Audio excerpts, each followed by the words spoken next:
All sorts of behaviours are hypothesised to be driven by genetic differences. A famous study in 1991 by LeVay asked, is homosexuality down to differences in the brain? Of course, the reason being, is it genetic? Now, this is a major sort of importance, both to some straight people who are homophobic and to some gay people who want to say, we are made this way. It's not a choice, it's not an option, we are just different. So both sides of the political argument might want to support this.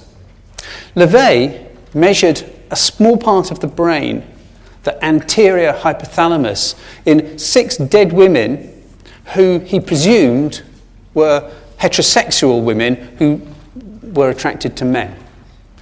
16 men who he also presumed were heterosexual. These are all dead people, so he can't ask them. So these people are presumed to be sexually attracted to women. And then he had 19 gay men who had died of AIDS. This is 1991. So because they've died of AIDS and they're gay, they are not attracted to not attracted to women, they're attracted to men, as were the women. And this was published in Science in 1991. Here's a graph from that paper.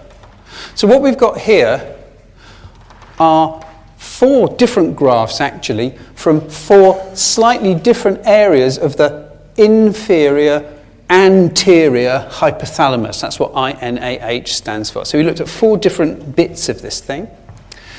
And then within each graph, we've got 3 columns of data points for females, F, males, M, and HM, the homosexual males.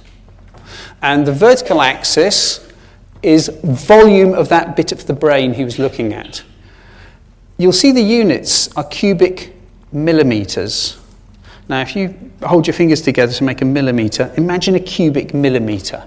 Okay, it's not very big. It's about a bit bigger than the size of a grain of sugar. And the units go from up to 0.5. So we're talking about differences in brain size of half a bit of grain of sugar.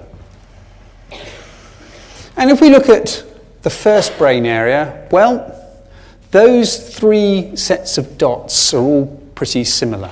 No difference. They're all clustered around 0.2. If we look at the second area, again, all pretty similar, about 0.15 cubic millimetres. When we get to the third one, though, we can start to see some differences emerging. The females and the homosexual males are both clustered down at the bottom. Very small areas in that part of the brain. Whereas the males, who we assumed were heterosexual males, you can see they're clustered up at the top. And then we've got the last one, and again, there's not much difference there. So out of his 4 areas, he's found one where he seems to have a difference. Men, who he presumed were heterosexual, have got larger areas in the brain here than females who he presumed liked men and gay men who he presumed liked men. So the argument goes, this bit of the brain drives attraction to women. If you've got a large area here, then that allows you to have a sexual preference for women. Lo and behold, we've got a brain difference that seems to explain male homosexuality. What other studies can we find? There was one in the proceedings of the National Academy of Sciences by McGuire et al. 9 years later, 2000. And this one is quite a famous study. And we've got 2 hemispheres, the left hemisphere and the right hemisphere. And the 2 different colour bars are from 2 different groups of people. And the stars indicate where there are differences. So the asterisks. So we can see that there's the anterior group. The dark bar is taller than the dotted bar. Now, the hippocampus was the only region that differed between his 2 samples. And here's who his groups were. The dark bar there are the control group. The group with the smaller hippocampus are London taxi drivers. And the point of this study is to show that being a London taxi driver affects the size of your hippocampus. Here are two graphs from the paper. Now what we've got is sort of size of various bits of the brain on the vertical axis. So we've got the posterior hippocampus on the top and the anterior hippocampus on the bottom. The horizontal axis here is time.